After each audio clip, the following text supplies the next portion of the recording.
I'm Tim Ventura, and we're joined today by Brigadier General Steven Butow, the Space Portfolio Director for the Defense Innovation Unit of the Office of the Undersecretary of Defense for Research and Engineering, located in Silicon Valley.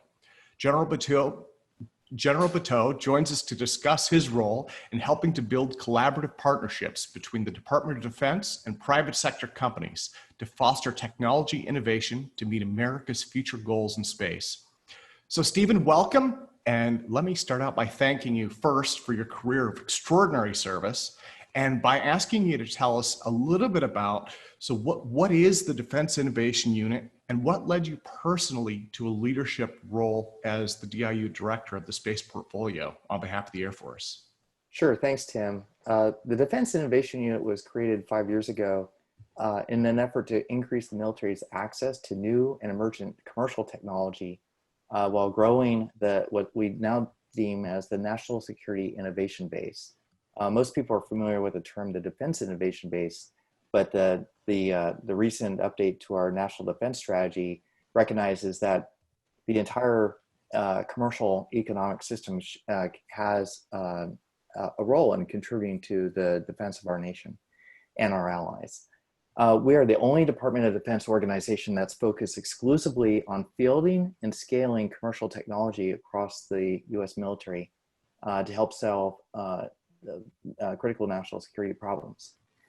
DIU partners with organizations across DoD to include the services, the combatant commands, defense agencies, and others in an effort to facilitate prototypes, demos, and then deliver and scale cutting-edge commercial solutions that can have all kinds of impacts, from saving lives, perhaps inspiring new operational concepts, increasing efficiencies, and ultimately we aim to achieve cost savings by using commercial systems, and that's really at the heart of it. Yeah. Now, so one of the things when I started reading up about the DIU, you guys have offices in Silicon Valley, Boston, Austin, and then the Pentagon, of course, and you're connected to DoD partners and leading tech companies. So from those cities, the first thing that popped into my mind was, it sounds like there's focused representation near Silicon Valley, MIT, the emerging Texas tech scene. That, to me, that's just brilliant. And I read that and I was like, oh my God, I want to work there. But I'm wondering, could you tell me a little bit about the positioning and how you're working with those partners in those scenes? I sure will. I just kind of realized that I didn't answer the second part of your first question, which was how I got involved with it. So I should mention, I'm military. I've been in the Air Force. I've been in a reserve component of the Air Force through the Air National Guard for almost 30 years. I've deployed all over the world. I've spent 4 years of my life in the Middle East and other places deployed actually prior to 9/11. And the interesting thing is that as an operator, we see problems all the time, and we get frustrated that's so difficult to solve simple things. And many times people would innovate themselves and find commercial solutions that could solve problems. But we didn't do that at scale. There was no formal effort to do it. And I think that when the opportunity came to become part of the DIU, I jumped at the opportunity because it was a great way to do something that brings a benefit to the people who are sign up and volunteer to do extraordinary things to protect our country. And it's very rewarding to be able to do that today. So I want to throw that in there for the first one. For the last question you asked me, the cool thing about DIU is very different because we're not at the Pentagon. We're not located on a military base.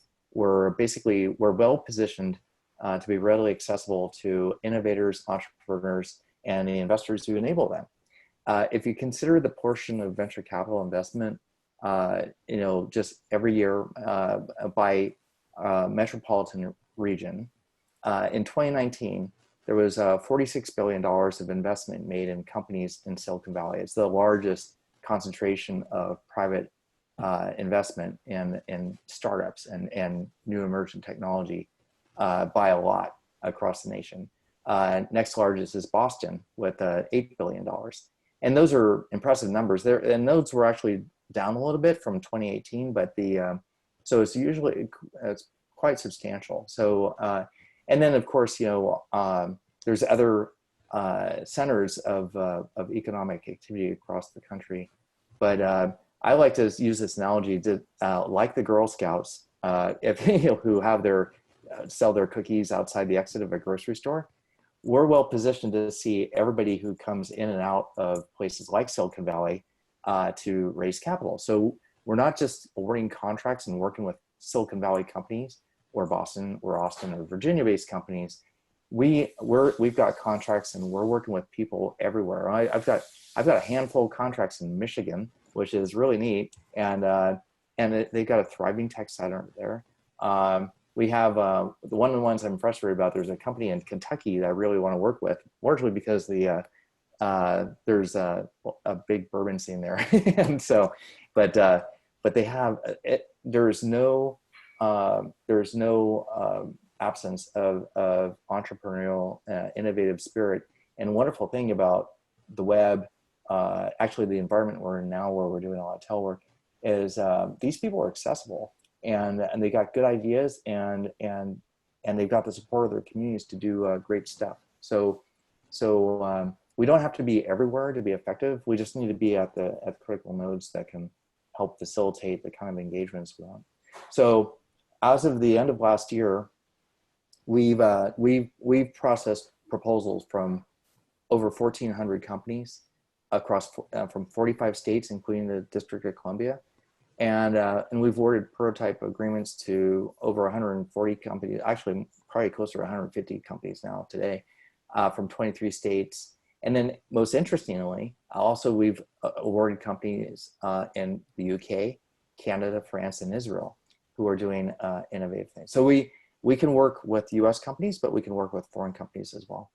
Oh, okay. Okay. That makes sense. Well, and again, yeah, I mean, just being at the nexus of where these ideas are, that just strikes me as the most brilliant thing. So one of the things I wanted to ask though was traditionally in the government sector, things are slow, right? That's been one of the typical complaints about government. And Yep. so you were working with some of the most active, fastest paced companies in the tech sector, in the space sector in your case. So everything moves fast. Have you guys had to implement a lot of new processes to be able to kind of mesh, to match, almost like a transmission, right? Where you have to match those two different speeds of innovation and Yes. sales cycles and all that. So it's very interesting because I've been at the Defense Innovation Unit since its beginning, and we were built for speed. In other words, if you and I had a great idea and we decided to form a company and go raise capital, as a new commercial effort, it's pretty safe to say that we could effectively raise that capital within a 3 to 6 month window, right? And so or at least certainly within 3 months if it's a really good idea and it meets all the measures of merit. So the government, at the time that when we started, they have this rapid innovation fund where you basically apply in like June of each year, and they make awards like in June the following year. So it's like a year-long process, and so and by design, right? So because they take all these ideas in, they process them. It's not like anybody's like primary job. So so that was the environment that we were born into. Is that even the rapid processes within DoD were slow, and so we set up.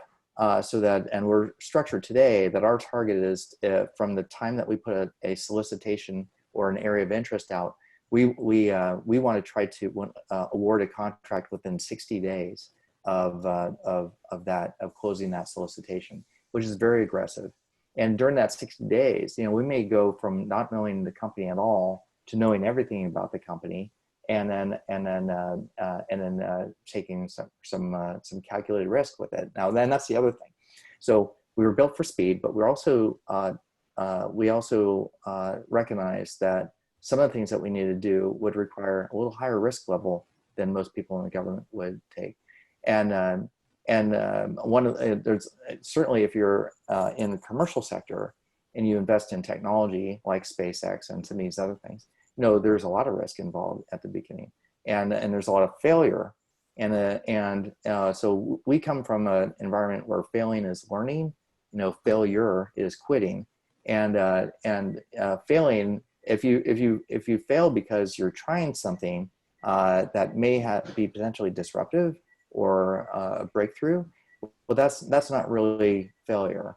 Failure is putting money into something like cold fusion or something where the physics just doesn't support it, right? So there's no tolerance for an academic mistake or not doing enough diligence into the technology. So we assess technical feasibility and commercial viability, and sometimes there's more risk on one side than the other, but we also make multiple awards, and so we can distribute that risk and across different commercial solutions when we work things. But that's pretty good. And there's we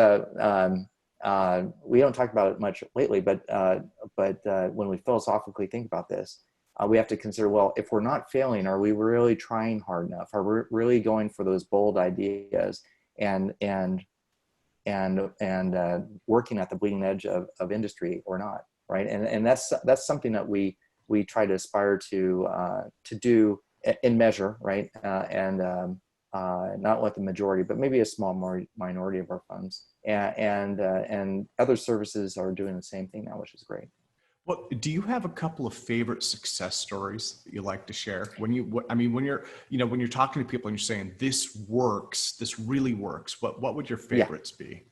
Well, see, this is kind of fun, of course, and I have my favorites. There's my DIU favorites, and then there's the ones in my space portfolio, and I can talk about both of them. But one of our favorites, we haven't really had too many unicorn projects, but one of the projects that was really transformative is we got invited to go visit the Air Operations Center in Al Udeid in U.S. CENTAF, the headquarters for the Air Force in the Middle East. And I've worked there many times over the years, as I mentioned earlier, on deployments. And basically the people would throw their arms up in the air and they said, this software sucks. It doesn't do what we need it to do. In fact, there's workarounds for the software. Some of those workarounds are Microsoft spreadsheets. Other workarounds is using whiteboards. And Eric Schmidt, former CEO of Google, who leads our Defense Innovation Board, was touring through this operations center and saw 4 rated officers. These are pilots and navigators from the who are working diligently on a tanker plan for refueling, hundreds of airplanes, and they had to do this, and they had this whole thing with whiteboards and stickies and all this thing, and this is how they did it every day. It took several hours, and he was just flabbergasted. He goes, "Why is this not being done with software?" And they basically all said, "Well, the software is over there in that machine that doesn't work and doesn't give us the product we want." And he was so offended by this. So he turned to our boss and said, "If you don't fix this, I'm going to personally see to it that you guys are destroyed." And so he was irate, and this is good, because the thing is these are efforts like the DIB and all. How do we bring people from outside our community in to look and tell us things that we don't see? And certainly everybody feels the pain of having software and things that don't work. But the idea that, we could go to a company down the street from where you live or I live, and if we can get them to, if we can modify our architecture, information architecture, so we get the best software developers in the world to develop tools for us, how great is that? And many times they may have already developed a tool that would be perfect for us. So anyways, on that particular project, they got a world-class company, and they basically enabled it so the Air Force could write software for themselves. And that project took off. It's very large, and it's expanding into the other communities, and it's been very transformative. So we have the world's best hardware, But we've been using like mediocre software for a long time, and I think we've hit the turning point on that. But that's kind of one story. Yeah, in terms of space, we've had a couple. We issued a DoD contract to Rocket Lab, which when we started meeting with them a few years ago, they hadn't launched any rockets yet, and they've taken off and done very well. Capella Space is a personal favorite because I was a military advisor to some Stanford students who were going through a hacking for defense class at Stanford University in the graduate engineering department, and they formed a company and called it Capella and decided to do space imaging, and they raised some money, and now they're very close to launching their second satellite. They have 100 employees, and it's looking very, very good prospects for them.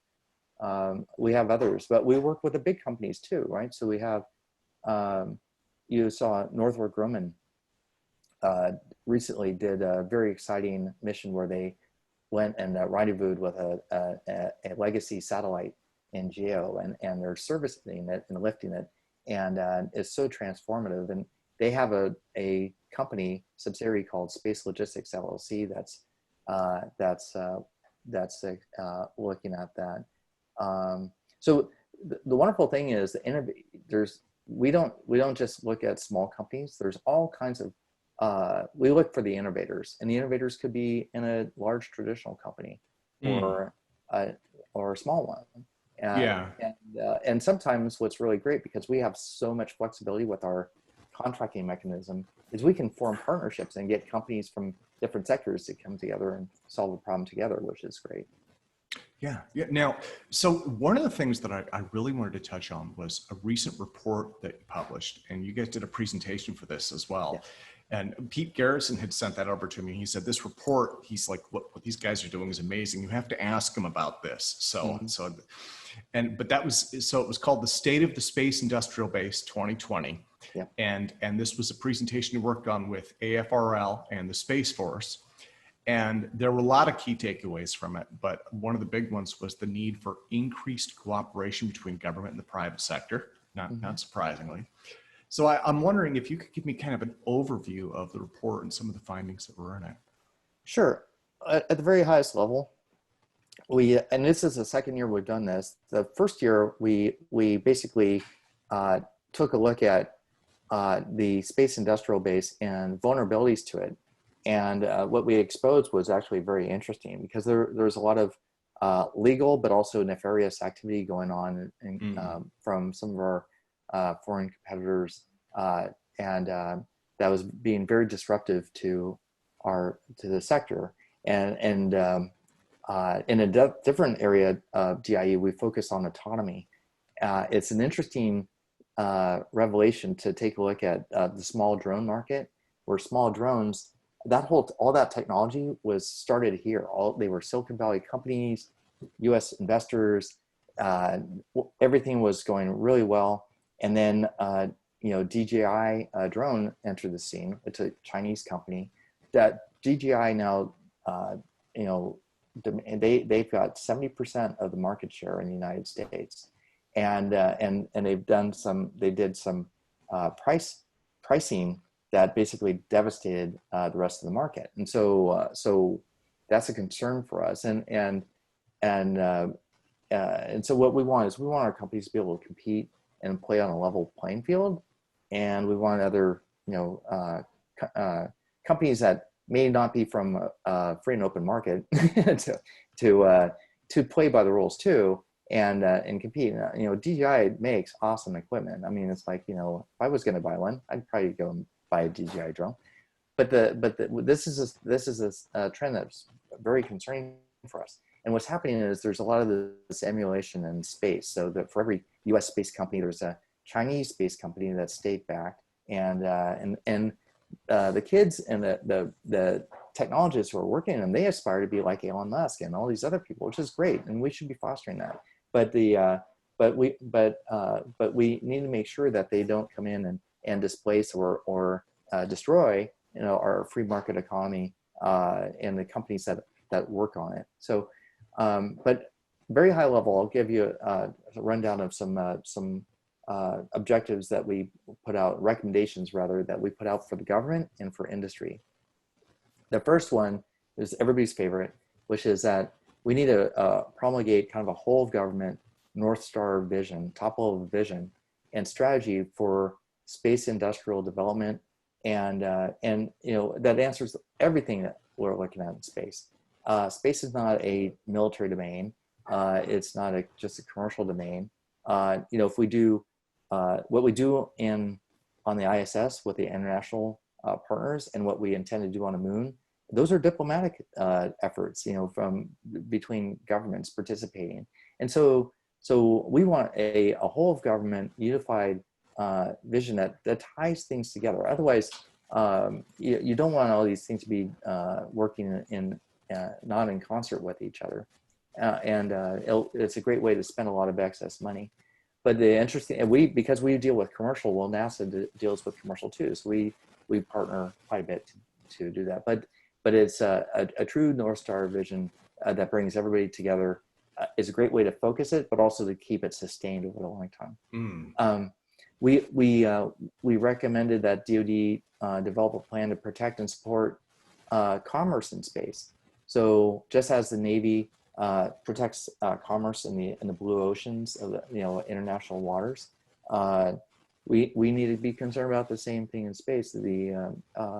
It's easy for anybody, not even a state actor. You could have a non-state actor or terrorist group could put something on orbit, you know, if they have the money and the will to do it, and that can create some nefarious or some real dangerous prospects for running into things and doing that type of stuff. So it's responsible use of space is very important, and you need a cop to help, you know, make sure that if nothing else, there's a deterrence to piracy and crime and that type of thing. We want to economically stimulate the industry, and so a great way to do that is to buy and use commercial products. Thank goodness, you know, the Air Force, they just awarded their national security launch contracts, and SpaceX was one of the recipients of that. And if you remember, I mean, SpaceX not too long ago was suing the government to do business with it. I mean, it was just, that's that. But there's some all kinds of factors behind that. But that shows just within a few short years this shift to recognizing that we don't have to have everything government designed, built, and sustained. There's tremendous cost savings, which you may have seen in the report. NASA estimates that they're going to be saving billions of dollars by using commercial launch services in the future, which is huge. And you know, where it's appropriate, we should be doing the same in the department. We want to help our allies and our friends participate in this creation of wealth and security in space because they share our common norms and values. So when you send people to the moon for the first time, when the things that they do new from a legal perspective, they're going to establish precedents. And it's really important that that kind of precedence is established based on the norms and values of, you know, free and open society. You don't want Spratly Islands on the moon, right? And territorial things. And we want space to be a cooperative domain, and that's very important. So, but you can't do that if you're sitting on your couch at home. You have to go out there and do that thing. More altruistically, we want to promote the idea that 10,000 more science, technology, engineering, math, or STEM jobs domestically, which is getting kids excited and how can we get them to stay with science, stay with math, and see that as a gateway to an exciting future in space. And lastly, we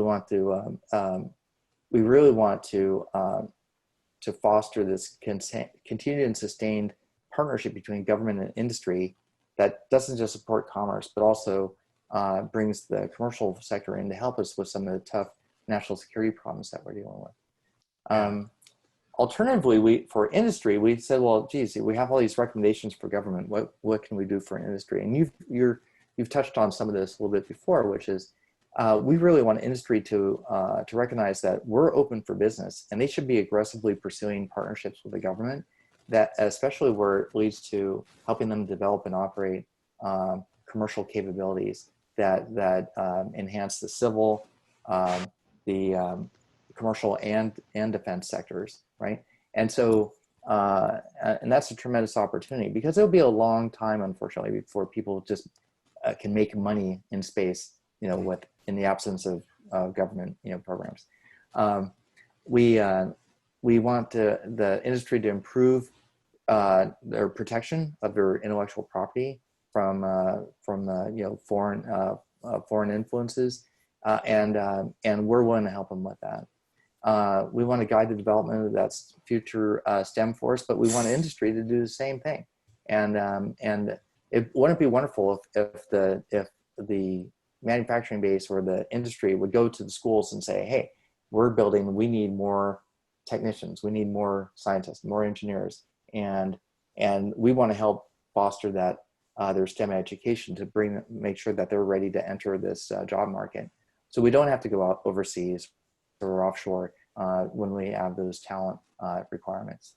And then finally, we want our U.S. industry to also participate in building those allied and friendly nation partnerships for parts and subcomponents and subsystems and the manufacturing base, right? So that we want to diversify the manufacturing base, not just domestically, but also and resilient for resilience. But we also want to leverage wonderful capabilities from our friends and partners where it's appropriate to do so. Well, thank you. Now, so I'm wondering, you've mentioned China off and on, and so I'd like to focus in a little bit. And I had a couple of, I guess I had a couple of questions. So one of the things that you mentioned was increasing reliance on Chinese components, Chinese companies, and so it seems like that could create a potential risk, and it seems like our international relations, at least right now, are kind of on a downturn as well. Do you have any thoughts about what that risk may be and how we can help counter that? Well, yeah, and risk is really the right word to do it. So, I mean, this is my cell phone, right? And it's clearly manufactured in China. But the thing is that, Apple and companies who are doing that, I mean, there's a lot of quality control and oversight and assurance that goes into that. So, but not everything's like that, right? So so what's important for us is that we want that assurance, and not just from an information technology standpoint, but what are the parts? What is the underlying technologies? And this is not just to defend the government and things, but it's also to help defend your privacy and your own personal security. This problem stems from many different things, but one of them, from just a philosophical or cultural standpoint, is that we believe in individual rights, one of those being property rights, right? And not everybody globally believes that. And so in some cultures, it may be the ultimate show of flattery and your idea would be to apply your technology without your permission and the things that they want to build. That may be an oversimplification, but that's not really consistent with the way that our international laws and commerce and things go. And so I see,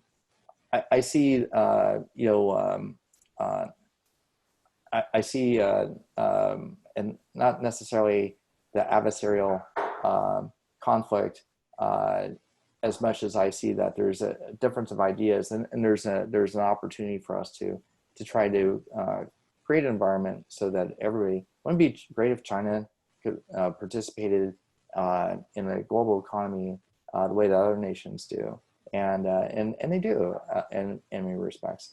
But we have to be really careful, especially right now, because they've got a mission, and they have a well-defined idea of what they need to do to achieve the stature and capability that they want.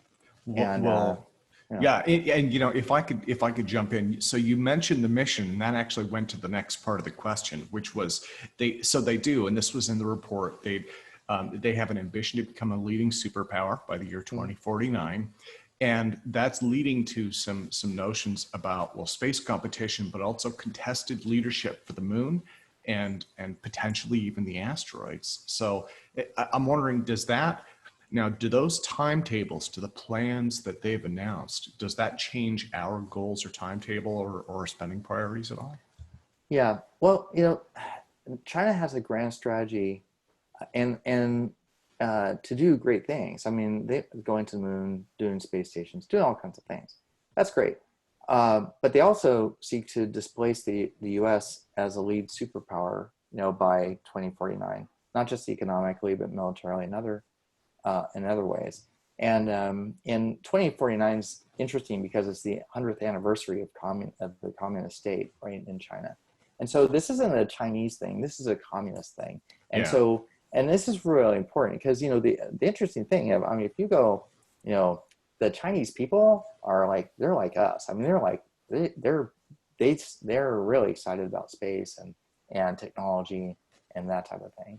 And we don't want to suppress that. What we want to do is we want to do that cooperatively.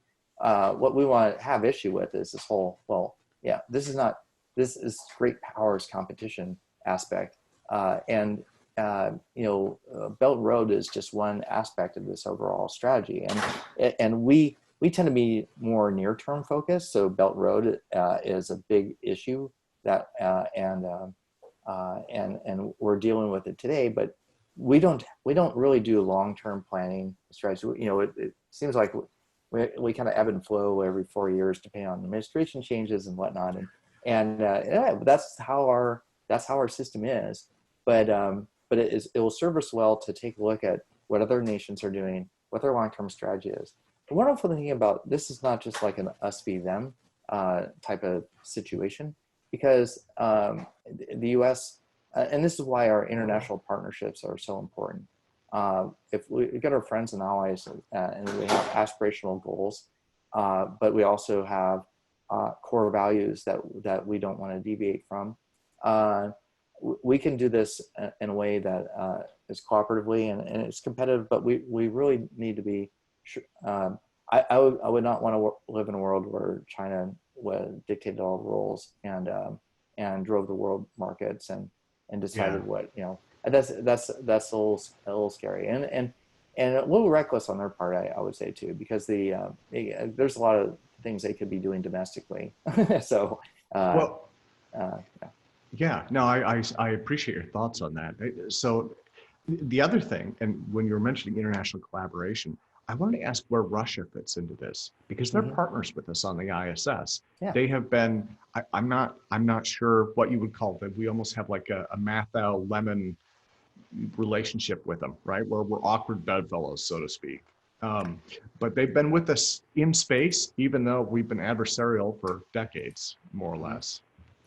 Well, here we go again, right? So the interesting thing is the Russian people, are same thing. I mean, they are also very excited about space and the opportunities. But now it's the Russian government that has this Jekyll Hyde type of aspect to it. So, I don't know if you're probably old enough to remember, Apollo Soyuz was 1975.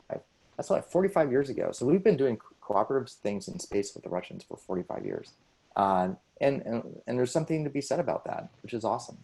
The Russian government and their leadership is also doing some very destructive and dangerous things that are leading to military capabilities, which are troublesome. And troublesome enough that you remember a year ago, the U.S. pulled out of the INF treaty, which is really sad because that was kind of like a crowning moment in the Reagan Gorbachev era, and the reason we pulled out of it is because Russia's violating it. So So that's the awkward challenge. I think what's interesting is that that in the long game, especially with the rise of China, Russia's between a rock and a hard place, because I really think that it will serve their interests more in the long term. This is just me personally. I think it serves their interests better in the long term to be more allied with the West, and they have their national interests and security issues, but in the long run, I mean, they're right next door neighbors with China, and I think they should be concerned about that. In the meantime, we should continue to cooperate and do things, and not just in space, but across the whole scope of government and civil society to break down barriers and continue what was started just 30 years ago, which would be terrific. Yeah. Well, now, do you think in terms of this long-term vision, do you think that we're on track in terms of our space industrial base, or are there areas that definitely need to be shored up, or would you say that it's more of just, patching kind of the little bumps along the way, so to speak? So, we're, if I had to use this one word to describe our space efforts from the U.S. standpoint, is we're kind of dyslexic, right? So we've had starts and stops, right? So I grew up during the Apollo era, and if you asked me back then, what I was going to be doing in my 50s, I'd be saying, well, geez, we're going to have moon bases, we'll probably have people on Mars, blah, blah, blah. And we don't have any of that, right? And so there's a lot of frustrated people, as you can imagine, who went to school and really focused their lives on this whole prospect of exploring the heavens and doing this great stuff. And so that's still very much alive. I think the thing that's been really transformative, though, over the past 10 years, and especially within the last 5 years, is the level of commercial investment and the commercialization of space, which nobody could really see, but you've got a couple billionaires they're like me and others who are kind of space junkies and say, we're going to make this happen. And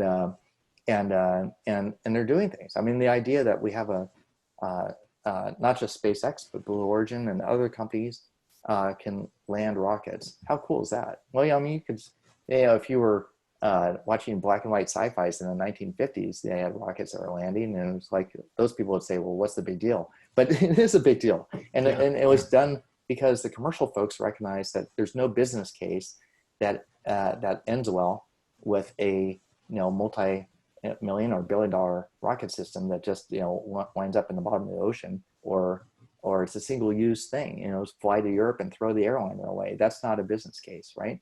So it's going to be great to see that the pandemic and the economic hiccup that we had was really scary, because a lot of these companies are heavily financed with venture capital and that kind of early stage investment. And the capital markets contracted. They didn't go away. They just contracted. It was tough to get that money during the early months of the COVID-19 pandemic.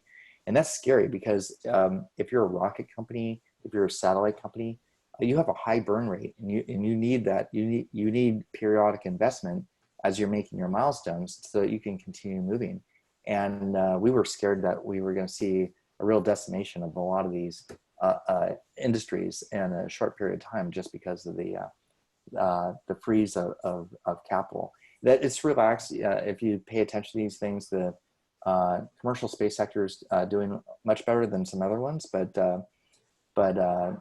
we need more resiliency, more diversity in these investments, and the government plays some role in making sure that that we don't lose all this capability because of something unforeseen, a crisis like a pandemic or anything else that would be disruptive to the economy.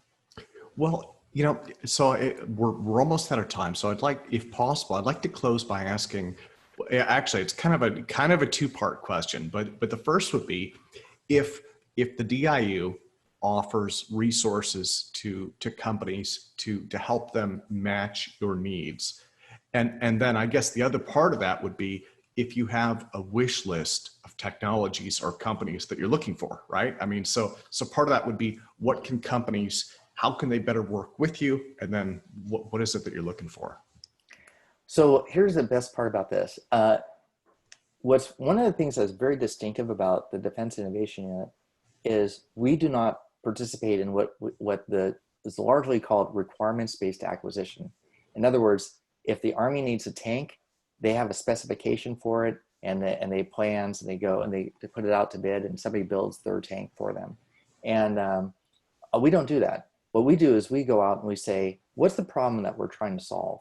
And then we just put the problem out there. If you want to get a crowd of people to follow you everywhere in places like Silicon Valley, give them interesting problems. And so that's what our job is. Give them interesting problems. You know what's wonderful about that is you get not just one or two, you get all kinds of really amazing solutions, and they may be all totally different. And some of them are high risk, some of them are low risk. But the wonderful thing is that you want to get that if you just put out a blueprint and said, this is what I want. And so part of this is us coming to terms with the fact that we don't always have the best solution to everything. And in the case of, where was the requirement for the rocket that could land, right? so there is no requirement for it. But that doesn't mean it's not the right thing to do in terms of improving our responsiveness, access space, and also to reduce costs. So we want to create an open door policy where we want industry to come to us with their best ideas for everything, not just in space, but in artificial intelligence, and health, and autonomy, and other capabilities. We just added 2 new portfolios, or actually 1 portfolio for energy and advanced materials. If you walked in the door and said, I have a breakthrough quantum technology and it works, and it meets that technical feasibility, and it looks like there's a commercial market beyond just defense, we're all over that, right? So the cool thing is that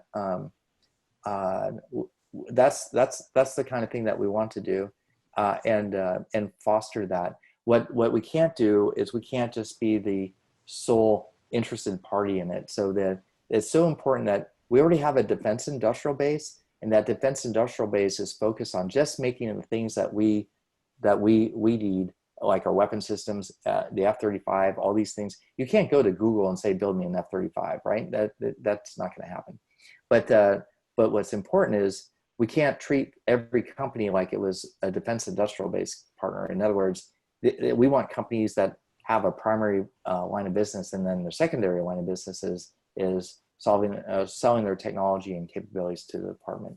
So, and then we're really good early adopters. So if we get in during the formative stages of those technologies, we can help out a lot, help protect their intellectual property. We'll have teams that go and give them some really good help and no cost, right? Which is great. So they're taxpayers, they deserve it. And then if there's a business case that allows us to use that technology, that's awesome. So, but yeah, so we're open to all kinds of different ideas.